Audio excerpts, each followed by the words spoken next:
All right, high rollers, really excited about our chat today. When you talk darts superfans, this guy is at the top of the list. Pretty fine player too, a lefty who plays with the Sudbury Youth Academy and on the county youth team at Suffolk. He has his own YouTube channel, hangs with some of the biggest names in the game, and just made high roller radio history too. We'll talk about that. He was diagnosed with autism around the age of 3. He's 21 now and is one of the faces of the new website Autism Awareness in Darts. Oh, and his favorite player is Duzza. We like to call him the boss. Charlie Gray is with us. Charlie, welcome to the show, man. Thanks for being our high roller today.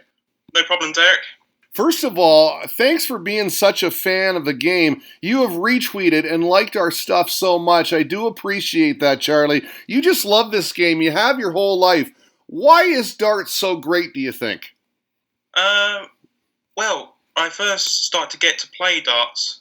I started to play it or practice at the age of 4, I think. Granny gave me a set of soft tip darts. He used to have an old dartboard on his computer chair. That's where you started trying them, didn't you? And that's when I was throwing them before I started to go into steel tip. Started at the age of 4, man. So this is a lifelong love affair, playing with your granddad. I understand he was a pretty good player too. He played Super League, is that right? Yeah, he played Super League for Sussex and Essex about a few years ago.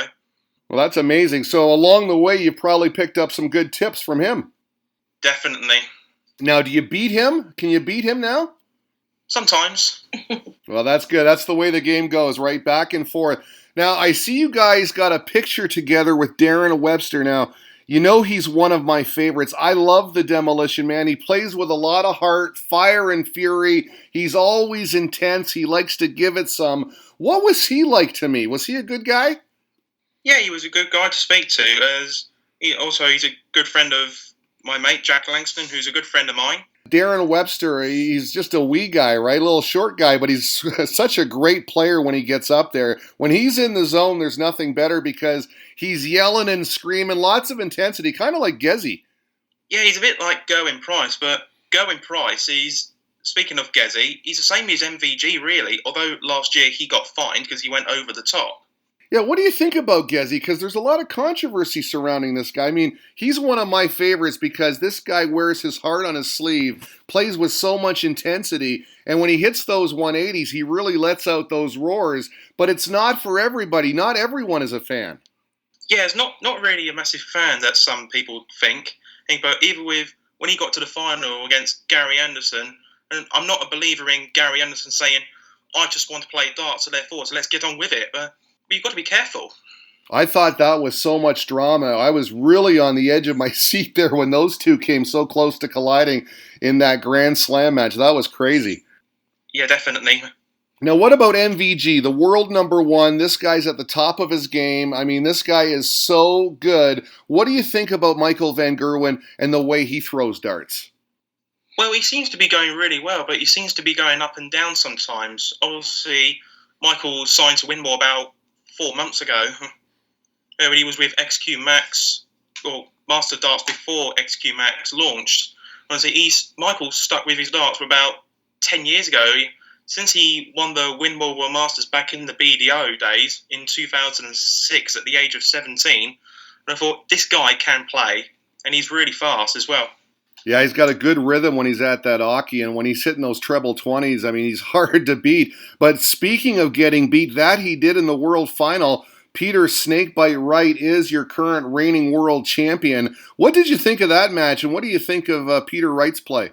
Well, when I first heard the name Peter Wright, I didn't know who he was, but I watched back the YouTube video. It was the 1995 BDO World Championships. I think he was playing against Richie Burnett from Wales. But he didn't have makeup before that. He's really got quite a hairdo and a persona with the fancy dart shirts and the tattoos on his head. He's really made a name for himself, hasn't he? Yeah, he can be funny sometimes, but I just started to think, I don't think he could win the Worlds, but he proved them wrong. But even like, I didn't think they could win the World Championships, like Michael Smith, Gary Anderson, Daryl Gurney, from these three. I didn't think could win the Worlds, but Peter was one of them, but he managed to win that. You know, when you're watching Peter Wright play Michael Van Gerwen in the World Final, I kept thinking to myself, when is Michael going to make the comeback? But Snakebite was just on his game, and there was no comeback to be had. He just kept putting the pressure on him. Yeah, I think Peter was about 3-0 up, I think, against before Michael come back. I do believe. Yeah, it was an amazing match. He's a well-deserved world champion. So too is Michael, three-time world champ. But I know you are the world's biggest Glen Durant fan, and I think Duzza is a fan of yours too. He recently sent you his wall banner. What is it about Duzza that makes him stick out from all the other professionals for you? I mean, you really like this guy. Well, I do really, because when I first named the name Glen Durant, when he was playing in the BDO, I haven't heard the name who he was, but now I know. But he was in his red and white shirt, but he was ranked number 1 in the BDO about 4 or 5 years now, I do believe. But when he won two Lakeside World Championships, he made a statement that everyone was asking questions, where is Glen Durant going to go to the PDC? But I think he made the right choice. He said BDO for life, but he didn't win the world trophy that he hadn't won, and he won. I think he's won a couple of Finders Darts Masters. I do believe he's won 2 World Masters, but playing Mark McGeaney on that occasion. But the most disappointing thing about Glen Durant is he wanted to be a 3-time World Masters, but sadly he lost to Adam Smith-Neal, who that took to qualify for the Lakeside, but Adam broke his leg. But he was having some injury problems against Mark McGrath. Then Glenn went to the PDC after winning his 3rd Lakeside World Championships. Because when he came over, everyone was like, he won't win a tour card, and he won't compete, and he won't win one. But he proved them wrong again. Well, I'll tell you what, Charlie, I might have been one of those guys that doubted how he would do when he came over to the PDC, but he has proved everybody wrong. And I got to tell you, most people didn't doubt it at all, because this guy is quite a player. I mean, when the pressure is on, Duzza doesn't seem to be phased. I mean, he doesn't seem to get nervous in those big moments, and I think that's what makes him one of the best in the world. Yeah, definitely, and everyone has their own opinion about it, but when he got to the UK Open, went to UK Open, if you know what I mean, but he went to the UK Open, I said about 3 times, and the PDC said he's not supposed to be wearing the red and white shirt, because it's probably part of the rules of the PDC about football colour, because he comes from Middlesbrough.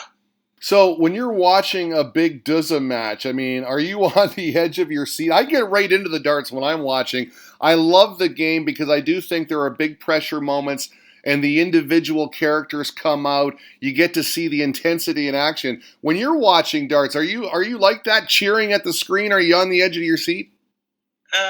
Yes. When Glen Durant's on, I always wear his shirt from Target every single time I watch him in my shirt. I always cheer. Yeah, well, that's great. And you know, the one thing about Duzza, too, I've never met him, but from what I can tell on social media, he seems like a really, really nice guy and funny, too. He sure is, yeah. I was supposed to meet Glen Durant in November in Bedfordshire last year, but as he got to the semi-finals of the Grand Slam, he pulled out because Nick Kenny had to take in with Jim Williams.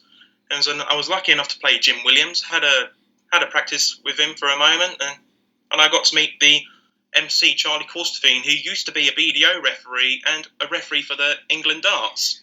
It seems like you've got to meet a lot of these guys. I see pictures with Chris Mason. I mentioned Darren Webster. You've got a Bobby George shirt. Of course, you wear your Duzza shirts. I mean, you've got a lot of collectibles. And by the way, you recently made High Roller Radio history, and I want to talk about that. First player to ever hit a 180 on video wearing our shirt. And let me tell you, mate, that was brilliant. I will cherish that video forever. That was great. It was, yeah. And I thought, no warm-up, just first 3. That is unbelievable. First 3 darts, because I asked your mom to record some footage for the video that we're about to make after this interview, and you went up there and boom, first 3 darts, bam, no warm-up needed. Yeah, definitely. It is my lucky shirt. Yeah, I love that shirt, man. High Roller Radio, that was great. Speaking of that video, I got a glimpse into your bedroom, mate, or should I call it a darts museum. Wall-to-wall jam with darts collectibles and memorabilia. Tell me about some of your favorite items. I know you got some shirts. You've got so many sets of darts. A lot of stuff on your wall. A lot of great stuff there. Yeah, I love them all because I also got shirts on the ceiling because I've no more room on the walls. It was just all stems of flights and pictures. Yeah, that's great. A true fan right there. I got to ask you about your nickname, The Boss. I love it. You know I love that name, The Boss. How did you get it? One of my friends from Bury Cougars, who I play Friday, a bloke named Ken Goodwin, decided to give me a nickname called The Boss. You know, in comedy series with Ronnie Corbett, I like the language, Timothy. Yeah, it's very funny. You tell them off for swearing, didn't you? Yeah, and I always tell them off for swearing as well. Well, hey, that's a good thing. I mean, no swearing at the darts, right? And they just called you The Boss and it stuck. That's right. Now, interesting because, when I think of the nickname The Boss, I think of Bruce Springsteen. And I like to do a lot of research for these interviews, Charlie. I've done some research, and I understand that it's not The Boss you like. You're a big Sting fan, and that you also have another collection, vinyl records. Tell me about this. This is great. Well, I like Sting's music, but he had the band called The Police with Stuart Copeland, who was the drummer, and Andy Summers, who is a guitarist. They did 5 studio albums. They did get into a little bit of fight sometimes, but there's some footage from the train, and they used to have a fight, which don't think it was nice to see. Well, fights are never nice to see. Legendary group, though, The Police. Why vinyl? It just sounds better? It depends, really, depending on the sound quality. But not only that, I also have them on CD. You got it all, right? Yeah. Big collector, aren't you? Yeah. Yeah, that's great. I think collections are good. It's a great hobby. I mean, let's talk about youth darts now. So many great youth organizations out there for darts to help young people get involved in the game early, help them get better, improve, pick up their style, practice. I see the Sudbury Youth Academy all over Twitter. Great organization. Tell me about it, Charlie. You're involved. Seems like a great club to be part of. Yeah, definitely. And he goes, I think I've started to go into Sudbury Youth Darts Academy from August, about a couple of years ago, since 2018, I believe. I first didn't know what it was like, but I got used to it. The caliber these days, they're starting young. So many great young players. I see you've met Leighton Bennett. That's right. I first met him at Riley's Norwich, where you qualified for the UK Open. I got to meet Leighton. I got him to sign me autograph book. That's awesome. But, the good thing about Leighton Bennett, and it is when he hit his first ever 9 darts at the Darts Planet TV tournament and Windmill Masters tournament. Sorry, I said tournament twice already. It was against a good friend of mine from Bury Cougars team that I made a lot of friends with, Richard Anderson. But they sometimes, we Bury Cougars teammates, can calling him Richie for some reason. Teammates, he played, doesn't he? Yeah. And what's Leighton like? He's a fine young player. I mean, a world champion. He's got quite a future, doesn't he? Yeah, definitely. He's only like 14, I think. And yes, he is. Yes, but he's 15 at New Year's Eve, the end of December. Now, I know Leighton Bennett often appears on Darts Planet TV, as do you. I mean, you're always over there, part of the live stream quite a bit. Seems like so much fun over there at Darts Planet TV. You're a big fan. You got Chris Mason, Gav, Connor, who just hit a 180, by the way. That was great to watch. Adam, Yeah. I mean, these guys are all making darts sexy, right? How much fun has that been for you? Yeah, all of them being so good to me. They've been so good to me. The good thing about Darts Planet TV is my funniest moment when Gavin had a deal with Connor. If Connor beat Gavin will have to bring out the sit-down T-shirts and put them on the website. But on the bad side is if Gavin beats Connor, he had to stay out of his bedroom for a week off his Xbox, which was my funniest moment. That's a high-pressure match right there. Yeah, definitely. Now, you recently got the Darts Planet TV t-shirt. Looks great. Just seems like you're having a lot of fun over there. I think that's great. Yeah, definitely. As Gav said, it's made for it's made for darts fans, for the darts fans. By the darts fans. Yeah. Yeah, made for darts fans, by darts fans. Gavin, Chris Mason, the entire gang over there at DPTV. They've been doing wonderful work, especially during the lockdown. They've even raised a ton of money for charity, so good job. Speaking of great dart content, how about one of your pals, the darts referee. I think he just surpassed, what, 15,000 subscribers on YouTube? I mean, that's fantastic. Yeah, I always help Jack out as well. I help a lot of people out. Well, you sure do, mate, and you help us out, too, with all the retweets. What is it about Jack that you like? This guy's doing a lot of great creative stuff on YouTube, and it's showing, and I think his future on that platform is just dynamite. Yeah, definitely. Obviously, I get on with Jack really well. I didn't know who he was, but I now got used to it, and I first met him. By the way, you have your own YouTube channel as well, Charlie the Boss Gray. You got close to 300 subscribers. Are you going to be doing some more videos? Because I really think you should, mate. I think you're good at it. I just watched your Gezi darts review, Making Darts Sexy. I love it. I think you're good at it. You love the game so much. I think you got to put out some more content for us. Oh, yes, definitely. See, there's more videos coming soon. Obviously, I've not been around for quite some time, but I'm possibly going to get back to videos at some point. During lockdown, have you been getting lots of practice in? How are things where you are right now with respect to the lockdown? How are things going? Yeah, everything's all fine. Obviously, we're not having guests around at the moment, but hopefully we'll have them back once the lockdown's all over. Then next year will be a lot better, possibly. And on that topic with the lockdown, a lot of these darts are on the internet now, live stream, not the live feel, but still something to watch, right? It's still a good thing that we get to see this.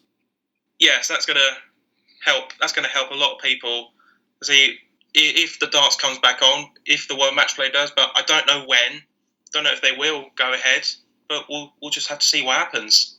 Now, there's a new website. It's autismawarenessindarts.wordpress.com. Autism Awareness in Darts. It's run by our good friend Henry Cheel, a former guest of ours. You are one of the faces of this website, Charlie, alongside your good pal Harvey Stringer, the Hurricane. Tell me about Autism Awareness in Darts. What would you like the people to know about autism and about young people with autism? Well, I would say is don't let it stop doing what you love. Everyone has difficulties in their life, and this is mine. You know, that is so poignant. That is amazing advice. Don't let it stop you following your dream, right? Yeah. I always wear the autism badges on all of my shirts to raise awareness. Darts seems to be a good sport for people with autism. I'm wondering why that is. I mean, it's just a great sport in general, isn't it? Yes, definitely. Definitely. I know your buddy Harv. He plays darts. He loves the game just like you two. You guys have a great relationship, and you can tell they're on Twitter as well. Yes, definitely. Obviously, we get on with each other really well and have a laugh with each other. Listen, Charlie, I really appreciate this. Charlie the Boss Gray. Check him out on YouTube. Check out his profile at autismawarenessindarts.wordpress.com. Again, that's autismawarenessindarts.wordpress.com. Jane, thank you so much. Charlie, thank you so much for your time, man. Really enjoyed this. That's No all problem, right. Derek.